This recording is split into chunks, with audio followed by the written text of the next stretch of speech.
Fala, rapaziada do meu canal, trazendo a mais um vídeo. E hoje, rapaziada, eu tô aqui pra falar com vocês sobre como que acontece a manipulação nos encontros com Deus e na igreja. Meus amigos, aqui a gente tá falando de comunicação, manipulação, poder e etc e mais outras coisas, fechou? Antes da gente começar e elaborar pra vocês o famoso PNL, Encontro com Deus, essas coisas que a gente vai conversar aqui hoje, se inscreve no canal, deixa seu like, olha lá na aba playlist tem conteúdo de filosofia, política, geopolítica, economia, para você ficar mais inteligente da melhor forma possível e sem manipulação, fechou?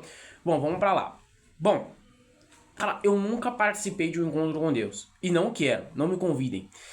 E eu sou um sujeito cristão, vale deixar claro, tá? Toda a minha análise é um sujeito cristão, mas eu não sou doutrinado, nem nada do tipo, entende? Não existe doutrina, todo tipo de doutrina, ela é horrível, seja ela comunista, política, seja ela cristã, todo tipo de doutrina é ruim. Mas a gente não tá aqui pra conversar disso, né?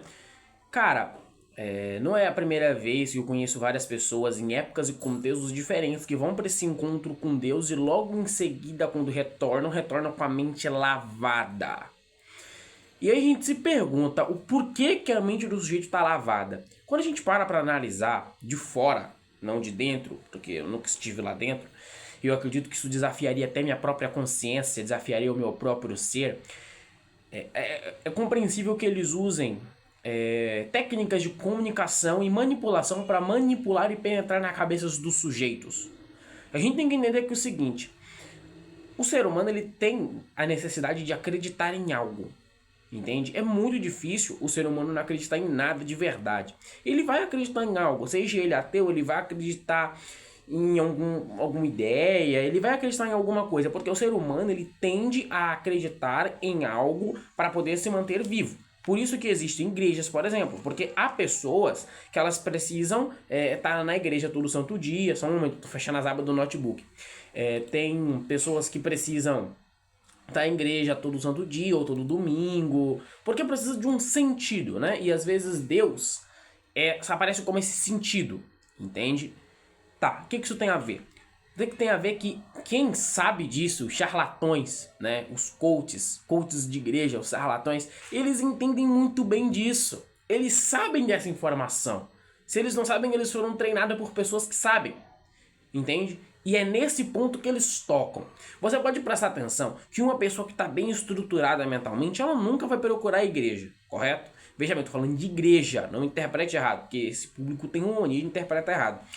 Bom, as pessoas que estão de bem consigo mesmas não vão procurar a igreja, não vão. As pessoas procuram igrejas, seitas, quando elas estão num momento de fragilidade. Opa, achou aí? Pegou aí? Esse momento de fragilidade é um momento onde a mente não consegue raciocinar de forma racional. É onde o sentimento e a emoção vai à flor da pele. Você pode ver que sujeitos, quando falecem, o familiar vão para a igreja. Por quê? Porque elas não querem a verdade, elas querem um centro de apoio. E a igreja é muito boa em fazer isso.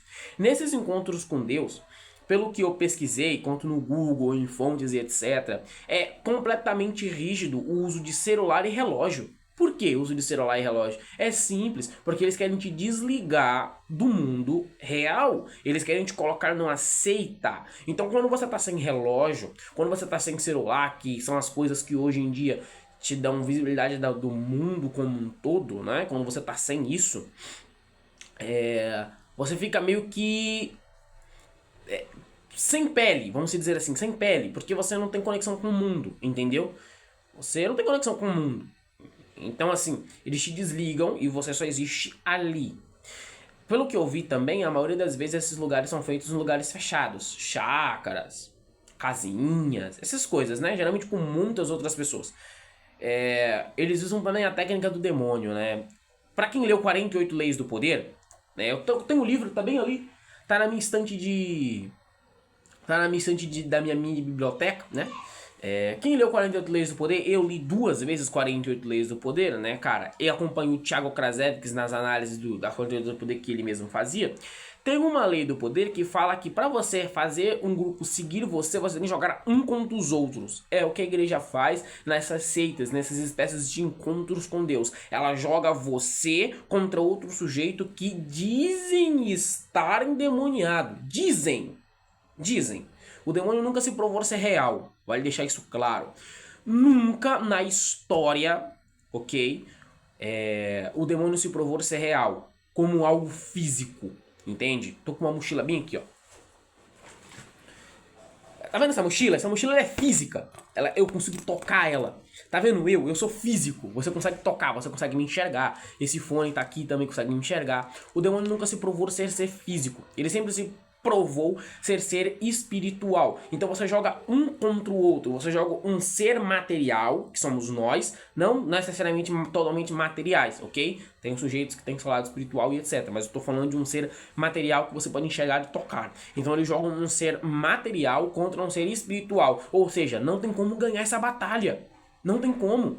Se eu tenho uma espada, por exemplo, e tento matar o demônio com essa espada, não vai dar certo, porque eu não sou um ser material, estou tentando atingir algo que eu nem sequer sei se existe no plano material. Você compreendeu isso? Então, assim, é usado vários esquemas de manipulação contra sujeitos que estão fragilizados no local. E para quê? Com fim de quê? Você pode ver que quando esses sujeitos eles saem desse encontro com Deus ou essas coisas assim,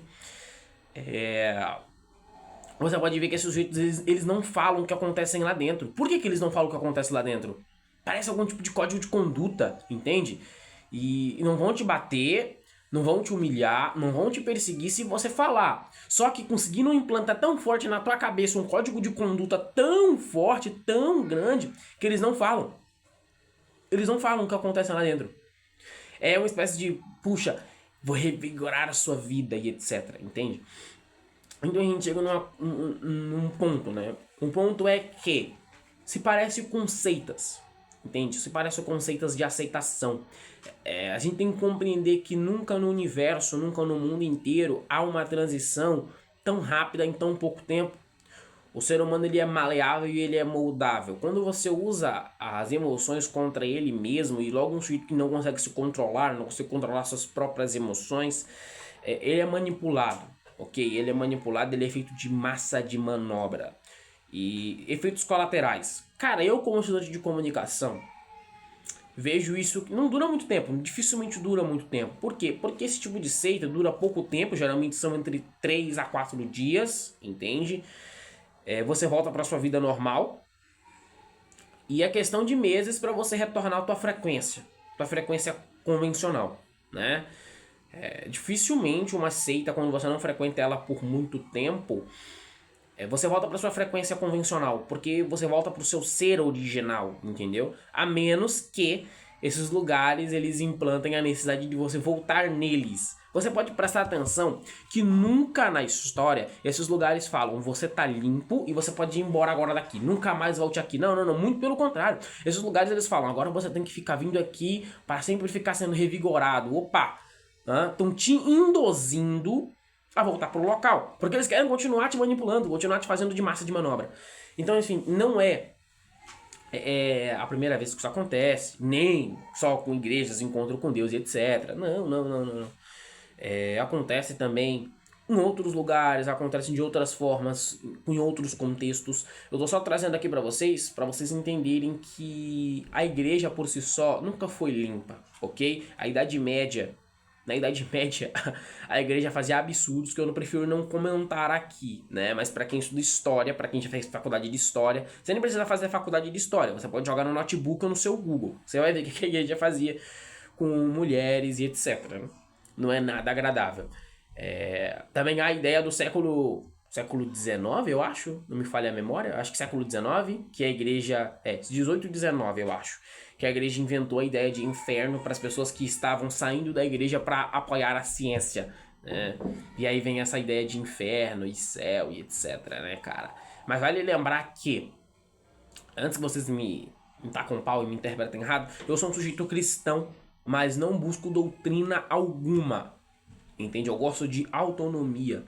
Eu gosto de ser um sujeito que não se apoia em nada e busca analisar as coisas. Por mais que o ser humano tenha essa necessidade de crer em algo, acreditar em algo, é sempre bom a gente ficar atento, porque esses tipos de seitas costumam usar a lavagem cerebral de baixo nível de comunicação contra esses sujeitos, tá? E eu acho que eu me senti na necessidade de vir aqui conversar com vocês sobre esse assunto, porque eu, como estudante de comunicação, sempre dá pra ver quando um sítio tá mentindo, quando ele tá enviesado. As microexpressões, como eu já gravei pra vocês. Mas não só isso, né? Eu já gravei sobre ambiente aqui pra vocês várias vezes, né? O ambiente também influencia muito. Se a gente parar pra olhar, o ambiente é isolado. Esses retiros de igrejas, né? Os ambientes são isolados. Você é levado num ônibus e você vai ficar num canto totalmente isolado, espaçado e etc. Longe de todo o resto da humanidade, né? E é isso, rapaziada. Se cuidem, se inscreve no canal, deixa seu like. Cuidado para não ser manipulado nem feito de massa de manobra. Não tem como comentar o que acontece lá dentro, porque eu nunca participei. Prefiro não participar, fico longe dessas coisas. Agora aconselho meu pessoal. Eu digo para vocês fazerem a mesma coisa. E é isso, fechou? Bebam café porque é importante. Dessa vez o copo de café não tá aqui, porque o copo de café tá atrás do celular, aqui atrás, segurando pra vocês me enxergarem. E é isso, valeu, tamo junto e fui. Vale lembrar que vídeo no canal todo dia ao meio-dia, menos domingo.